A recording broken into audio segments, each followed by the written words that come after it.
आज भगवान ब्राह्मणों की रक्षा के लिए स्वयं महाराज नाभि के घर में प्रकट हुए ऋषभ देव जी के रूप में। यह भगवान ऋषभ देव जी का प्रकट हुआ। बोले ऋषभ देव भगवान की जय। ऋषभ देव जी महाराज का इतना तेज था कि इंद्र को जलन होने लगी। इनके राज्य में इंद्र पानी बरसाना बंद कर दिया। ऋषभ देव जी महाराज अपने तप के प्रभाव से अपने राज्य में खुद बारिश करवा लेते थे। इंद्र लज्जित हुआ, ऋषभ भगवान के पास आया, अपनी बेटी जयंती का विवाह ऋषभ भगवान के साथ कर दिया। कालांतर में ऋषभ भगवान के 100 पुत्र हुए। इनमें सबसे बड़े बेटे का नाम था भरत, जिनके प्रताप से अजनाब खंड का नाम ही भारतवर्ष पड़ा। एक दिन ऋषभ भगवान अपने सभी बच्चों को अपने पास बुलाए और अपने पास बैठा करके सुंदर उपदेश दिए कि बच्चों, इस जगत में 2 प्रकार का आनंद है, एक विषयानंद और एक ब्रह्मानंद। ये भी हमने कल निवेदन किया था। कहते हैं विषयानंद, यह विषय आनंद, यह आनंद प्रत्येक योनि में हमें प्राप्त होता है, लेकिन इसके विपरीत ब्रह्मानंद केवल हमें मनुष्य तन में प्राप्त होता है। कहते हैं बड़े भाग मानुष तन पावा, सुर दुर्लभ सद ग्रंथ ही गावा। यदि बड़े भाग्य से हमें यह मानव जीवन मिला है, इसमें भगवान का चिंतन करना चाहिए। फिर कहते हैं ऋषभ देव भगवान कि नायं देहो देह भाजाम न लोके कष्टान कामान अर्हते विदभुजाम ये तपो दिव्यम पुत्र कायेन सत्वम शुद्धेद्य तस्माद् ब्रह्म सौख्यम त्वनन्तम। ऋषभ देव जी कहते हैं बच्चों, विषयों तक जिनकी बुद्धि सीमित रहती वह तो पशु के समान है, और जो मोक्ष का मार्ग प्रशस्त करता है वह केवल ब्रह्मानंद ही हमें मोक्ष का मार्ग प्रशस्त करता है। संत ही हमारे जीवन का मार्ग प्रशस्त करते हैं। कहते बिन सत्संग विवेक न हुई। जब तक हमारे जीवन में कोई संत नहीं मिलते तब तक हमें सत्संग की प्राप्ति नहीं होती, और जब तक सत्संग नहीं होगा तब तक हमें ज्ञान की प्राप्ति नहीं होगी। इसलिए संतों के संग सत्संग करना चाहिए। कहते हैं कि प्रीतेन यावनमयि वासुदेवेन मुच्यते देह योगेन तावत्। बच्चों, भगवान वासुदेव में अपनी प्रीति लगाना चाहिए, लेकिन भगवान के चरणों में, भगवान के स्वरूप में कब तक प्रीति नहीं होती? जब तक भगवान के स्वरूप का हम ध्यान नहीं करते, भगवान के स्वरूप का गुणानुवाद श्रवण नहीं करते, भगवान की कथा श्रवण नहीं करते, तब तक हमें भगवान से प्रेम नहीं होता। इस तरह से उपदेश दिए और ऋषभ देव जी भगवान परमहंस की वृत्ति धारण कर लिए। अपने आप को पागलपन बना करके इधर उधर घूमने लगे, अपने मस्तक पर पागलपन की मोहर लगा लिए, सिक्का जमा दिए, जबकि ऋषभ देव जी पागल थे नहीं, पागल बन गए। अष्ट सिद्धियां आई ऋषभ देव जी के पास, उन्हें ठुकरा दिए, मुझे कोई जरूरत नहीं। ऋषभ देव जी क्यों पागल बन गए? पागल इसलिए बन गए कि यदि हम यहाँ रहेंगे तो हमारे पास व्यक्ति आते रहेंगे, हम उनके सत्संग में उलझे रहेंगे। अपने आप को पागल बना दिए कि हमारे पास कोई भी नहीं आएगा और हम बड़े प्रेम के साथ भगवान का नाम लेंगे, भगवान के स्वरूप का चिंतन करेंगे। इस तरह से ऋषभ देव जी भगवान अपने आप को पागल बना दिए, और यहीं से जैन मत प्रारंभ हुआ था। ऋषभ नंदन जो भरत थे वह सम्राट बने, इनके 5 पुत्र हुए। बड़े पुत्र सुमति थे, इनको सत्ता का भार सौंपे और भरत जी सीधे पुलहाश्रम निकल गए। पुलहाश्रम कहाँ है? नेपाल में। कहते गंडकी तटवासाय शालिग्राम स्वरूपी मुक्ति क्षेत्रम निवासाय मुक्तिनाथाय मंगलम। उसी पुलहाश्रम में गंडकी नदी में शालिग्राम मिलते हैं। उस गंडकी नदी में भरत जी स्नान करने के लिए गए, सूर्य नारायण भगवान को अर्घ दे रहे थे। हम आप ब्राह्मणों को सूर्य नारायण भगवान को अर्घ देना चाहिए। प्रत्येक ब्राह्मण को का जब उपनयन संस्कार होता है तो पंडित जी गायत्री मंत्र देते हैं। उस गायत्री मंत्र का जाप करना चाहिए और उसी गायत्री मंत्र को पढ़ करके सूर्य नारायण को अर्घ देना चाहिए। जैसे हमें लाइट मिलती है तो लाइट जब हम 1 महीने तक जलाते हैं तब हमारे पास बिल आ जाता है, बिना लिए हुए बिल आ जाता है, अपने आप पहुंचा देते हैं और उस बिल का भुगतान करना पड़ता है ना। और जब सूर्य भगवान है प्रतिदिन प्रकाश देते हैं तो क्या हम उनको जल नहीं दे सकते? दे सकते हैं ना, लेकिन देते नहीं है। उदाहरण के तौर पर जैसे हमें लाइट जलाना है तो हमें अर्थ की जरूरत पड़ती है। अर्थ यदि हम जमीन में दिए तो उसमें जब जल डालेंगे तब लाइट जलेगी। इसी प्रकार से जब हम सूर्य भगवान को जल देंगे तब सूर्य भगवान हमारे शरीर के समस्त कष्टों को दूर करेंगे। सूर्य नारायण भगवान को अर्घ देना चाहिए, प्रतिदिन देना चाहिए। सुबह ब्रह्म मुहूर्त में उठ करके स्नान करें और सूर्य नारायण भगवान को अर्घ दें। यह प्रत्येक ब्राह्मण को करना चाहिए। आज भरत जी सूर्य नारायण भगवान को अर्घ दे रहे थे। अचानक वहीं पर एक गर्भवती मृगी पानी पीने के लिए गंडकी नदी पर आई। इधर भरत जी अर्घ दे रहे थे। जैसे ही वह गर्भवती मृगी पानी पीने के लिए आई, इतने में एक शेर बड़ी जोर से गर्जना किया तो वह जो गर्भवती मृगी थी उसका गर्भपात हो गया और वह मृगी का अंत हो गया, प्राणांत हो गया मृगी का। जो छोटा सा बच्चा था, मृग का शावक था, मृग का बच्चा था, वह वही पानी पर झटपटाने लगा। भरत जी मन में विचार किए कि आज यदि मैं इस छोटे से बच्चे को बचाऊंगा नहीं तो इसकी मृत्यु का पाप मेरे सिर पर लगेगा। इसलिए भरत जी तुरंत उस बच्चे को अपनी गोद में उठाए और नदी के बाहर अपने आश्रम में ले आए।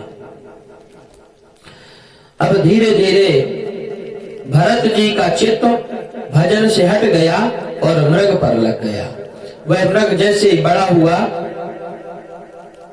अब मृग के भोजन और पानी की व्यवस्था में भरत जी लगने लगे।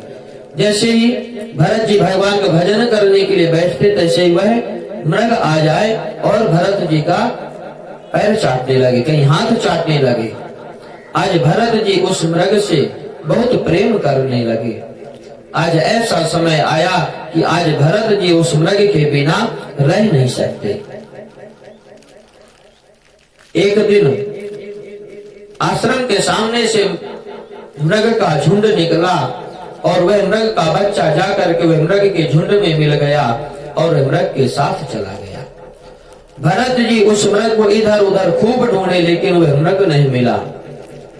आज भगवान का चिंतन छूट गया भरत जी के दिमाग से। आज वह मृग चिंतन में आ रहा है। कहते अंते यामति सागति। अंत समय में हम जिस चीज का चिंतन करेंगे, जिस वस्तु का चिंतन करेंगे और जिसका चिंतन करेंगे, हमें उसी देह में जाना पड़ता है।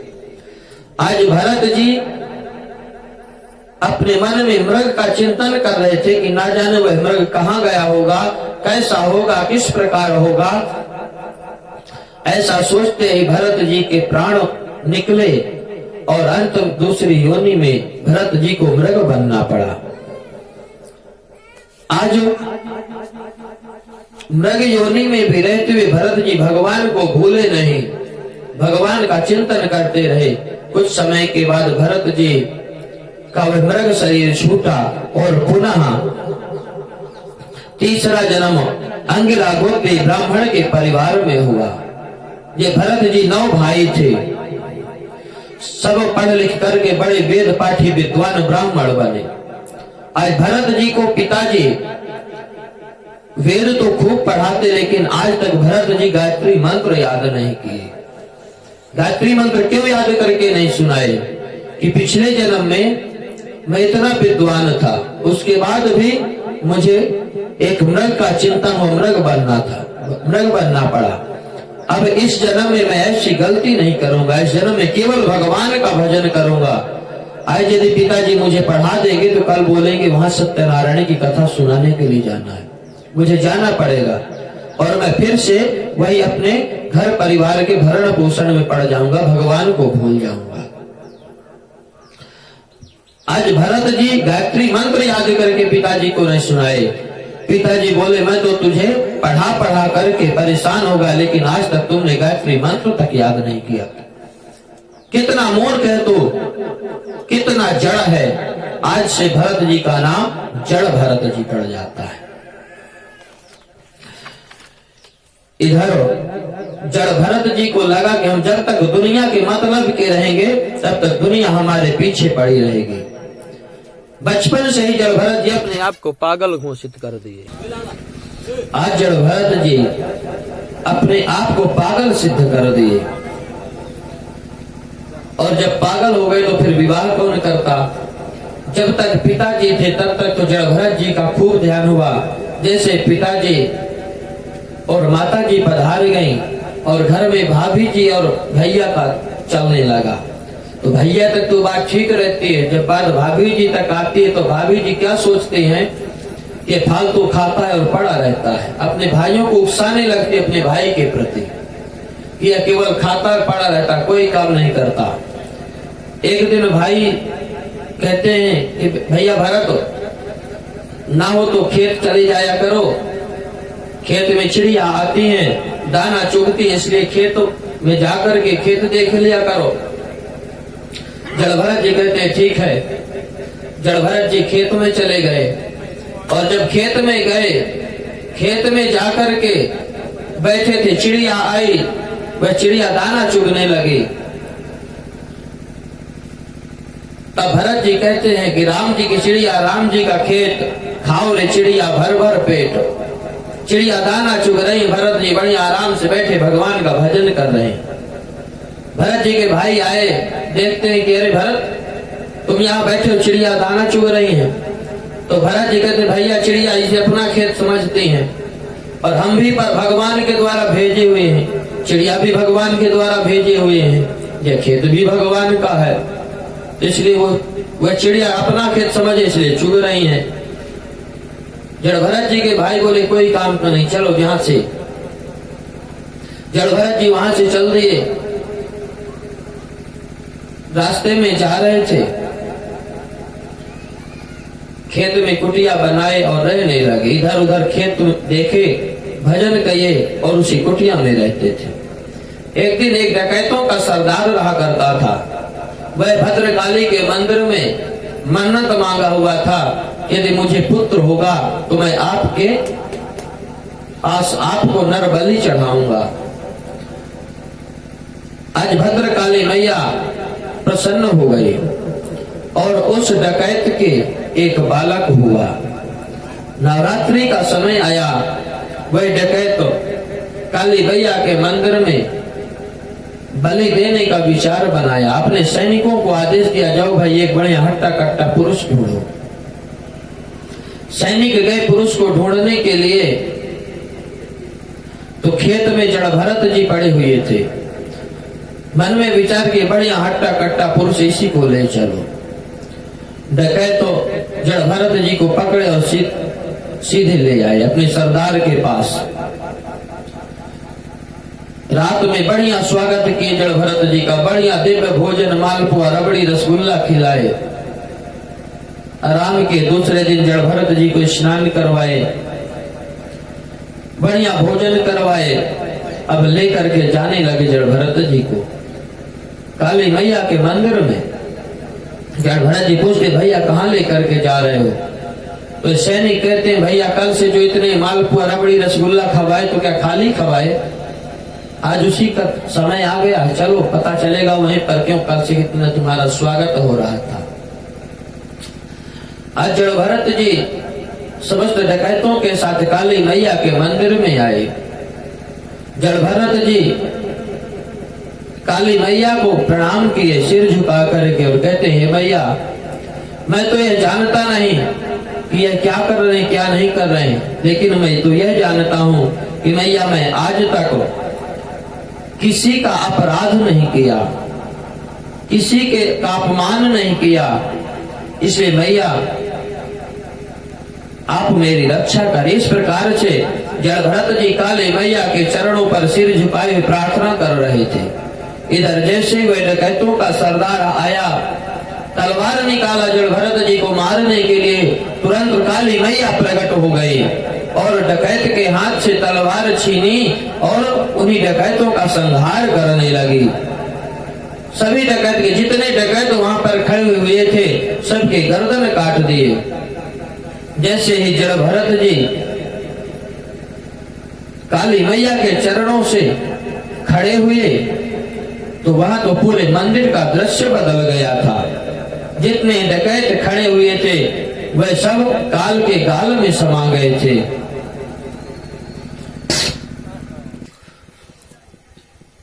इधर जब जड़ भरत जी काली मैया के मंदिर से आए, स्वतंत्रता पूर्वक विचरण करने लगे, घर लौट करके नहीं गए। एक दिन रास्ते से जा रहे थे सिंधु सौवीर देश के राजा रघुगण सत्संग की इच्छा से दूसरे देश में जा रहे थे। अचानक इनके पालकी का एक कहार बीमार पड़ गया। राजा से बताए, राजा बोला कि भाई यदि कोई अच्छा कहार मिल जाए, कोई भी मिल जाए रास्ते में, उसे लगा लो। जड़ भरत जी स्वतंत्रता पूर्वक घूमते हुए जा रहे थे, कहारों को लगा कि यह व्यक्ति बढ़िया मोटा तगड़ा है, यह अच्छा भार ढोएगा। जड़ भरत जी को लगा लिए। अब जड़ भरत जी चूंकि संत हैं और संत कभी किसी का अपराध नहीं करते, जड़ भरत जी को लाए उस पालकी में लगा लिए और जैसे ही रास्ते में कोई चींटी आती, अचानक जड़ भरत जी कूद जाते। जैसे जड़ भरत जी कूदते तो राजा रघुगण की खोपड़ी में ऊपर पालकी लगती, फिर से चलने लगते। जैसे फिर चींटी आए, फिर जड़ भरत जी कूद जाते, फिर राजा के सिर पर पालकी लगती। राजा कहता, अरे भारवाह को आपसे ठीक से पालकी चलाना नहीं आता, मर मर कर चला रहे हो या फिर रो रो करके चला रहे हो। राजा के कहार कहते हैं कि राजन ये जो भी नया नया कहार वहां लगाए, यह इस प्रकार से चलता कूद जाता है। राजा पालकी से बाहर सिर निकाला और क्या देखता है, ये तो बढ़िया हष्ट पुष्ट दिखाई पड़ रहा है। अब तो राजा उसके जड़ भरत जी के ऊपर व्यंग कसने लगा। राजा कहता है कि देखो कितना दुबला पतला व्यक्ति है, आप इसके कंधे पर कितनी बड़ी पालकी का भार लाते हैं। तुम लोग तो अभी लगे, बेचारा कब से पालकी का भार ढो रहा है, कितना कष्ट हो रहा है इसे। इतने में फिर से जड़ भरत जी के सामने एक चींटी आई, फिर से जड़ भरत जी उछल गए। अब तो राजा को और भी क्रोध आ गया। राजा कहता है, प्रमत्तस्य चाते करोमि चिकित्सां दंड पाणी देवो। अरे मत वाले, तू जानबूझ कर यह नाटक कर रहा है ताकि मैं तुझे भार से मुक्त कर दूं। तू जानता नहीं मुझे भी, मैं तुझे वह दंड दूंगा जैसे यमराज बड़े बड़े पापियों को दंड दे करके शुद्ध करता है।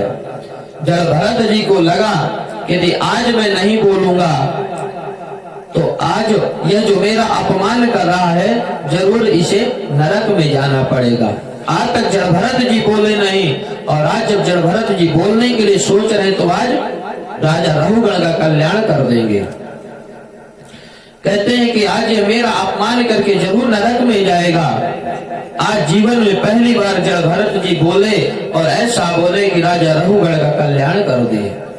कहते हैं जड़ भरत जी कि त्वयोदितं व्याक्तमवे प्रलब्धं भरतो समेष्याद्यति वीरभारः गन्तोर्यदि स्यादधिगम्य मत्वा पीवेति रासो न विदाम प्रवादः। अरे राजन, तुम किसे दंड देने की बात कर रहे हो? तुम मुझे क्या दंड दोगे राजन? ना तो मैं मतवाला हूँ, ना तो मैं पतला हूँ, ना तो दुबला हूँ, ना तो मैं पैदा होता हूँ, ना तो मरता हूँ। यह मोटा होना, पतला होना, पैदा होना, जन्म लेना, मरना, ये तो सब देह के धर्म है, देह के नाते हैं। लेकिन मुझ आत्मा में ये कोई बात प्रतीत नहीं होती। जायते अस्त विपरिणीते मते वर्धते अपेक्षीयते विनश्यति। जो ये शरीर की क्रियाएं वह सब देह में होती है, यह आत्मा में लागू नहीं होती। जैसे जड़ भरत जी के इस प्रकार की बात सुना राजा रघुगण मन में सोचने लगा कि जिसे मैं पागल बाबा समझ रहा था, पठान बातें कर रहा था, यह तो कोई सिद्ध महात्मा नजर आ रहा है। इसकी वाणी में श्यामलता दिखाई दे रही है, वेद वेदांत की भाषा झलक रही की वाणी में। जैसे पुनः राजा रघुगण पालकी से सिर निकाल करके बाहर देखा तो जड़ भरत जी के कंधे पर एक मोटा सा जनेऊ दिखाई दिया। वही यज्ञोपवीत जैसे ही राजा को दिखाई दिया, राजा रघुगण सीधे पालकी से कूद करके जड़ भरत जी के चरणों में साष्टांग दंडवत किया। कहता है कस्तुन निगूढ़ शरस द्विजान विभर्ष सूत्रम कतमो वध होता। राजा रघुगण पूछता कि महाराज आप कौन हो? आप अपने आप को इतना गुप्त रूप से छुपा करके इधर उधर विचरण कर रहे हैं। मैं तो आपको अभी तक पहचान नहीं पाया, लेकिन आपका यज्ञोपवीत बता रहा आप कोई सच्चे ब्रह्म ज्ञानी है, ब्राह्मण है। मुझे संसार में किसी से डर नहीं लगता है तो केवल ब्राह्मण के क्रोध से, संतों के अपमान से डर लगता है। क्योंकि यदि ब्राह्मण कुपित हो जाए, ब्राह्मण क्रोधित हो जाए तो वह उसके पूरे वंश को नष्ट कर देता है। जड़ भरत जी मुस्कुराने लगे और कहते राजन है तो हम। राजा रघुगण कहता कि महाराज आप कहते मुझ में कष्ट नहीं होता, तो ये बताइए यदि चूल्हा जला दिया जाए, उस पर एक बटलोई चढ़ा दिया जाए, बटलोई में पानी डाल दिया जाए, उसमें चावल डाल दिया जाए, तो क्या जब अग्नि जलेगी तो पहले बटलोई गर्म होगी, फिर बटलोई में भरा हुआ जल गर्म होगा, और जब जल गर्म होगा तब चावल पकेगा। लेकिन उसी प्रकार से जब ये शरीर को कष्ट होगा तब इंद्रियों को कष्ट पहुंचेगा, और जब इंद्रियों को कष्ट होगा तब मन को कष्ट होगा, और जब मन में कष्ट होगा तो क्या फिर आत्मा को कष्ट नहीं होगा? फिर आप ऐसे किस प्रकार कह दे कि मुझे आत्मा में कोई सुख और दुख प्रभावित नहीं करता। आज जड़ भरत जी हंसने लगे, कहते हैं राजन हो तो तुम महामूर्ख हो, लेकिन विद्वानों के संग में बैठ करके तुम आत्मा की बातें करना सीख गए हो। यह जल बटलोई चावल आग इन्हें छुआ जा सकता है, क्या मन को छू सकते हैं? आत्मा को छू सकते हैं? ना आप मन को छू सकते राजन, ना यह आत्मा को छू सकते। जड़ भरत जी कहते ये जो मन है यही सुख और दुख का मूल कारण है। जड़ भरत जी आज राजा रघुगण को बड़ा सुंदर दिव्य उपदेश दिए। कहते हैं राजन यदि हम किसी का अपमान करते हैं, किसी के साथ कुछ भी दुर्व्यवहार करते हैं, आज वह दुर्व्यवहार हमें आज नहीं तो कल भुगतना पड़ेगा। आज किसी का हम अपमान करेंगे तो कल हमारा भी अपमान होगा। इसलिए राजन कभी किसी का अपमान ना करें, सदैव परमात्मा का चिंतन करें। और भरत जी उपदेश दिए, अंत में भवाटवी का बड़ा दिव्य अद्भुत वर्णन किए और कहते हैं कि राजन यह संसार एक बीहड़ जंगल है, और इस जंगल से हमें कोई संत या सतगुरु ही बाहर निकाल सकता है जिसे गली गली का ज्ञान हो, और जिसे संसार का ज्ञान नहीं है वह हमें संसार से कैसे निकालेगा। उदाहरण के तौर पर समझिए, जैसे हमें यहाँ से रीवा जाना है, तो जो पहले रीवा गया हुआ होगा उसी को रीवा का रास्ता पता होगा ना, वही हमें रीवा का रास्ता बता सकता है। जो आज तक कभी रीवा गया नहीं, हम उससे रीवा का रास्ता पूछेंगे तो क्या वह बता देगा? नहीं बताएगा। इसलिए हमें अपने जीवन में संतों का सत्संग करना चाहिए, सतगुरु के द्वारा बताए हुए मार्ग को प्रशस्त करना चाहिए, अपने माता पिता के द्वारा बताए हुए बातों का अनुकरण करना चाहिए, क्योंकि आज हमारे माता पिता उस रास्ते से निकल चुके हैं। आज जो हमें बात बताएंगे वह उचित बात बताएंगे। इसलिए कहते हैं कि हमें संतों का संग करना चाहिए। आज ऐसा दिव्य उपदेश जब भरत जी राजा रघुगण को दिए, आज राजा रघुगण का कल्याण हो गया। जब भरत जी के चरणों में गिर करके कहते हैं, महाराज आज मुझे आपके वचनों से अमृत औषधि मिली है। जब भरत जी कहते हैं, राजन तपस्या चाहे जितनी कर लो, चाहे जितने बड़े बड़े यज्ञ कर लो, चाहे जितना सत्संग सुन लो, जब तक संतों के चरणों की रज नहीं मिलेगी, जब तक महापुरुषों के चरणों की रज नहीं मिलेगी, राजन तब तक कल्याण नहीं होगा। यानी चरण रज का मतलब यह है कि जब हम अपने अभिमान को त्याग करके संतों के चरणों में बैठेंगे, हमारे अंदर से अभिमान निकल जाएगा, संतों के प्रति प्रेम हो जाएगा, तभी हमारा उनके उपदेश के द्वारा कल्याण होगा। जब भरत जी कहते, राजन तुम तो एक देश के राजा हो, मैं इस जन्म के पहले चक्रवर्ती सम्राट रह चुका हूं।